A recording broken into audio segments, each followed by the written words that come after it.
നമസ്കാരം. ഗൾഫ് വാർത്തകൾ. സൗദിയിലെ രണ്ടാമത്തെ വ്യവസായ നഗരമായ യാബുവിൽ 15ാമത് പുഷ്പോത്സവത്തിന് തുടക്കമായി.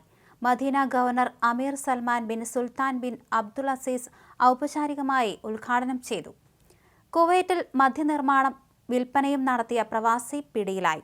രഹസ്യ വിവരം ലഭിച്ചതിന്റെ അടിസ്ഥാനത്തിൽ നടത്തിയ റെയ്ഡിലാണ് ഇയാൾ പിടിയിലായത്. ഹൃദയാഘാതത്തെ തുടർന്ന് മലയാളി ഒമാനിൽ മരിച്ചു. തലശ്ശേരി പുന്നോൽ സ്വദേശി മുഹമ്മദ് ജസ്ബീറാണ് മരിച്ചത്. മദ്യലഹരിയിൽ മദ്യക്കുപ്പിയുമായി റോഡിലൂടെ നടന്നുപോയ പ്രവാസി പിടിയിലായി. കുവൈറ്റിലെ അഹമ്മദിയ സെക്യൂരിറ്റി വിഭാഗമാണ് ഇയാളെ പിടികൂടിയത്.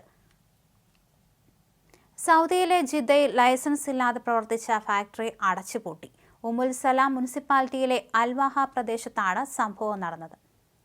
പ്രവാസികൾ നാട്ടിലേക്ക് അയക്കുന്ന പണത്തിന് 2% നികുതി ചുമത്താനുള്ള നിർദ്ദേശത്തിന് ബഹ്റൈൻ പാർലമെന്റ് അംഗീകാരം നൽകി.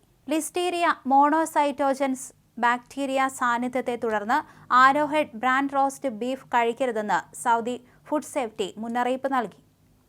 ബഹ്റൈനിൽ റമദാൻ ആരംഭം മാർച്ച് 1-ാം തീയതി ആരംഭിക്കുമെന്ന് ജ്യോതിശാസ്ത്രജ്ഞർ അറിയിച്ചു. ബഹ്റൈനിൽ ജനുവരി 30 വ്യാഴാഴ്ച ഷബാൻ മാസപ്പിറവി ദൃശ്യമാകുമെന്ന് അറിയിച്ചിരുന്നു.